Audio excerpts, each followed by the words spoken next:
So I'm here with some bad news for homeschool moms. Just creating a checklist and handing it to your kid will not work. Homeschool checklists do not work all by themselves. They do not work on autopilot.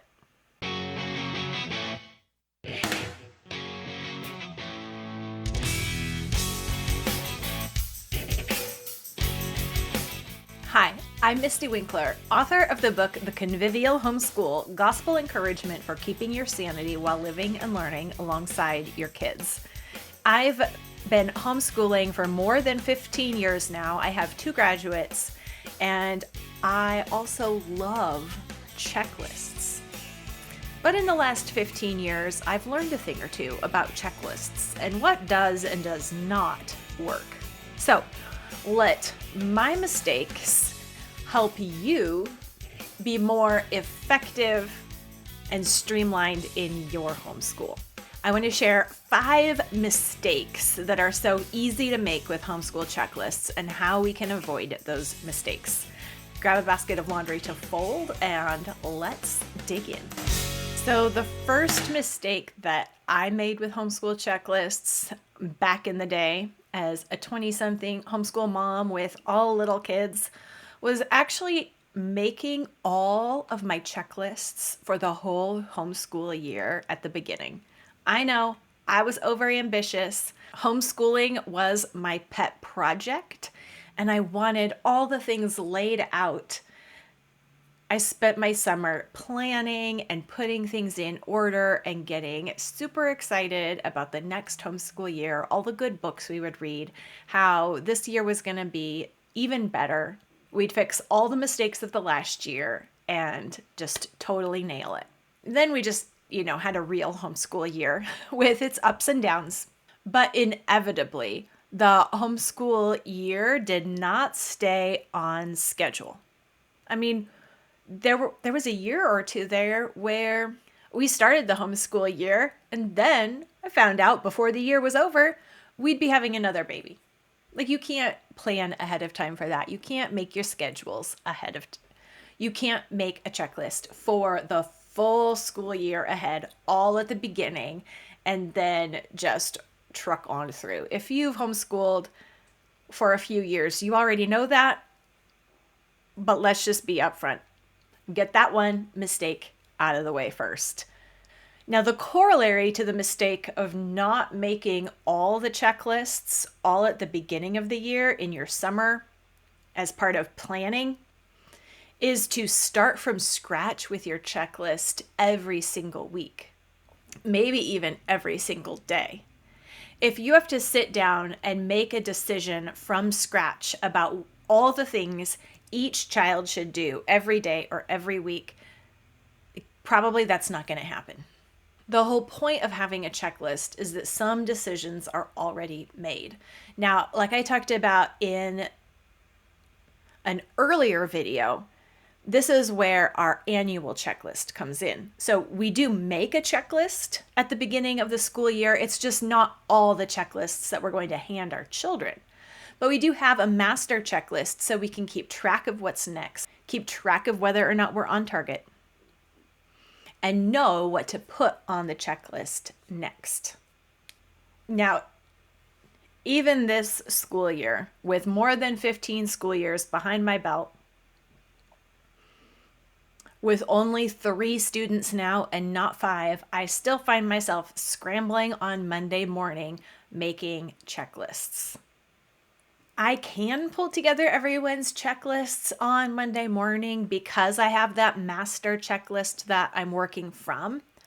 But what I prefer to do is to make everyone's weekly checklist during our school break between terms. So we have always homeschooled with somewhere between 4 and 6 homeschool terms in a year. So somewhere between 6 and 8 weeks of school and then a week off. And that week off is not really a vacation week. It's a week to catch up on housework and to reassess where we're actually at in our homeschool plans and refresh everyone's checklist and make the next set. But the other thing that I have learned is to not print them all ahead of time, even for a term, for two reasons. One, logistically, those papers are actually going to get lost. It's actually less time for me to print the right pages on Monday morning with a calendar for the week. And then they are on the printer and I say, all right, let's start, grab your checklist, sit at the table, let's start morning time. That works really well. But when I print everything ahead of time, invariably the pile will be set somewhere. My ideal paperwork home doesn't actually work out for a variety of reasons.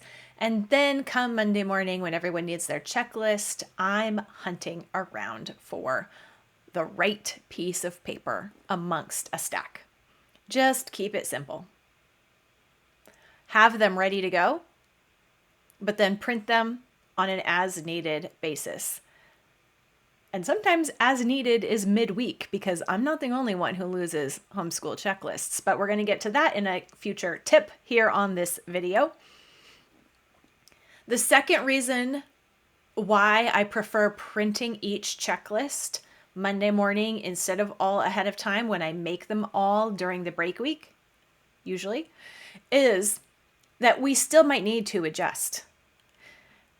If the week was a sick week and someone didn't get all their schoolwork done, but it was a totally legitimate reason, we're going to need to reshuffle. And so because the checklist isn't already printed, it's ready, I can shuffle things around very quickly and easily, and we can still stay on target, or I can at least know where we are at in relation to our target. So printing weekly still gives me that opportunity to adjust as needed.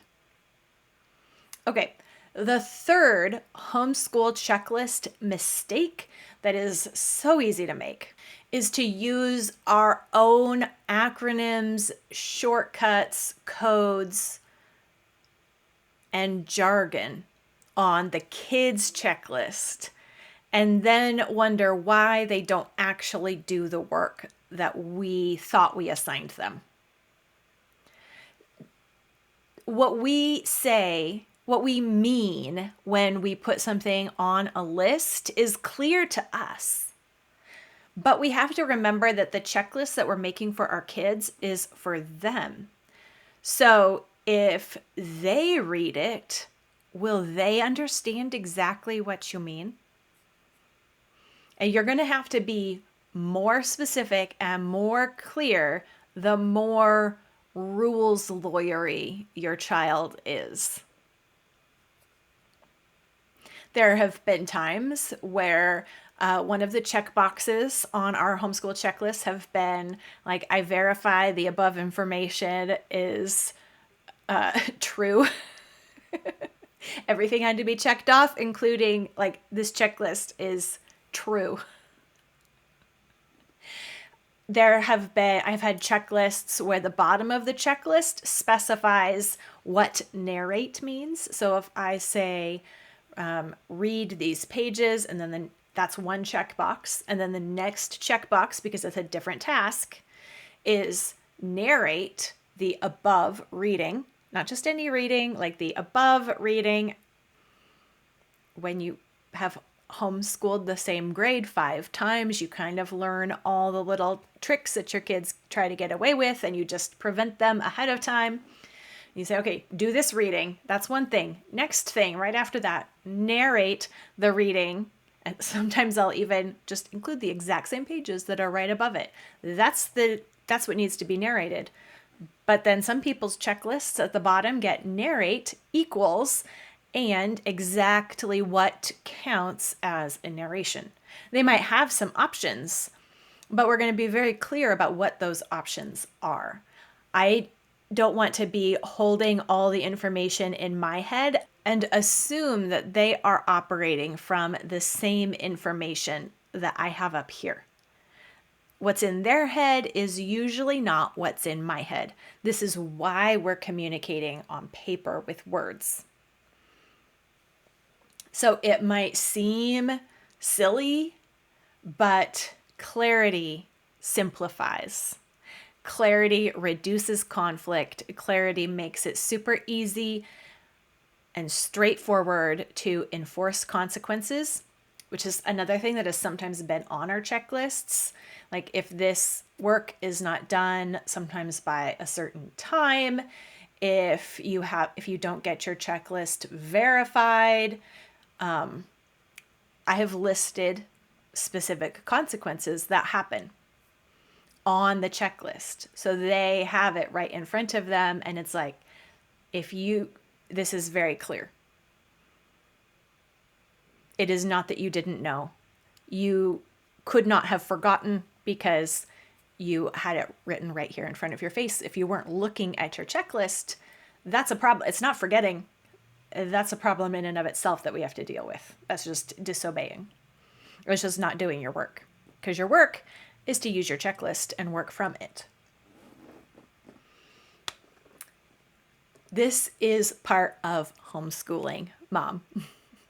This is a part of our job, is to draw the lines and then hold our kids to them. It's good work and it will pay off. Keep up the good work. If this sounds familiar, you probably have a 12, 13, or 14-year-old that you are homeschooling, and I will put links in the show notes for some articles that I have written just for you.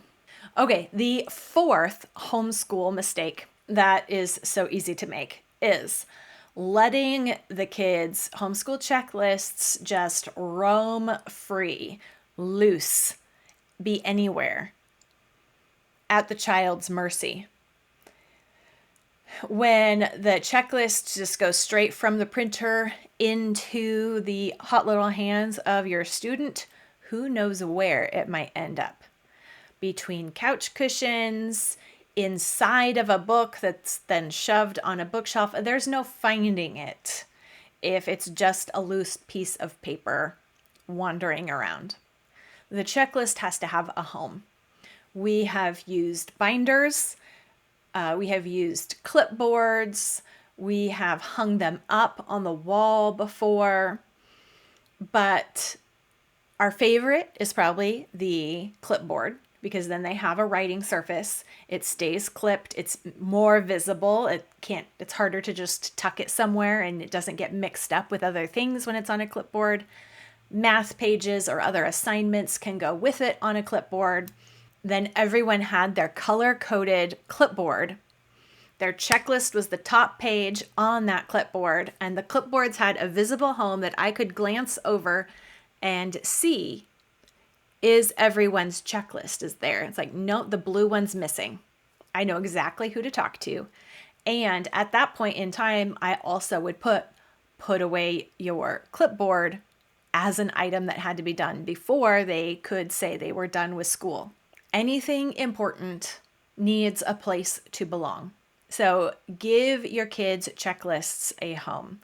And if the current home that you are trying isn't working very well, maybe it takes too many steps to put it away or to find or to look at, try a different one. But the important thing is that it has a home, that we use it. But I'm going to get ahead of myself here, because our final homeschool checklist mistake is not using the checklists that we make, not looking at them.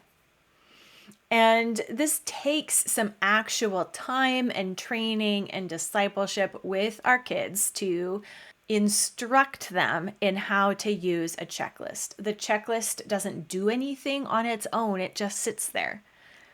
A checklist is only beneficial if we look at it and do the next thing on it.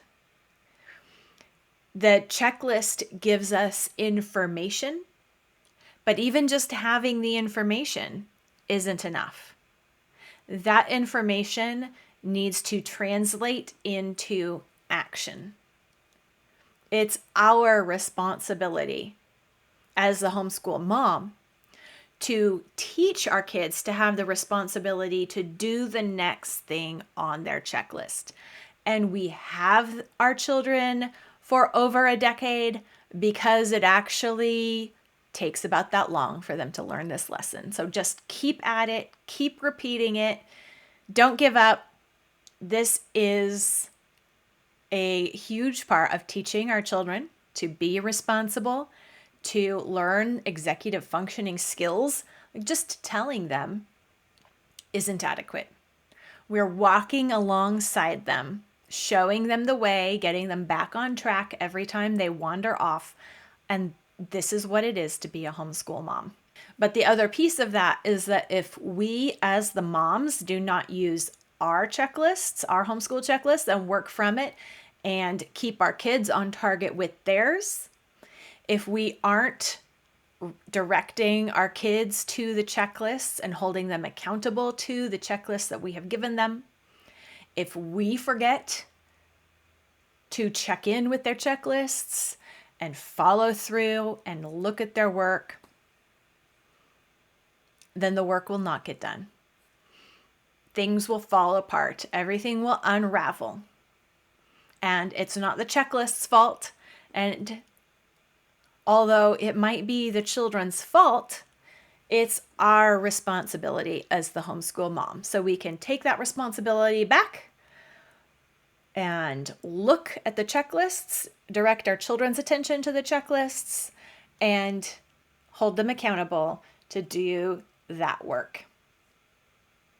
If we do that, our checklists will give us a ballast for our day, a confidence, and it will make communication easy and clear with our children. We don't have to fight or participate in arguments. We just say, here's a checklist. This is what you're going to do. Let's see the work. Let's keep doing it. Now, if you missed it, I already did a video on the different stages of homeschool checklists. So we don't just actually give a 6-year-old a checklist and then hold them accountable to do all of that on their own. So go back and watch that video if you haven't seen that one already. And then this video is already long enough, so come back for the next one where we're going to talk about simplifying our homeschools with a homeschool checklist. See you then. So actually, I forgot a mistake that is so easy to make with homeschool checklists, and that is not actually ever using them. Not even getting started, not even making one, because it maybe feels like just too much to think about.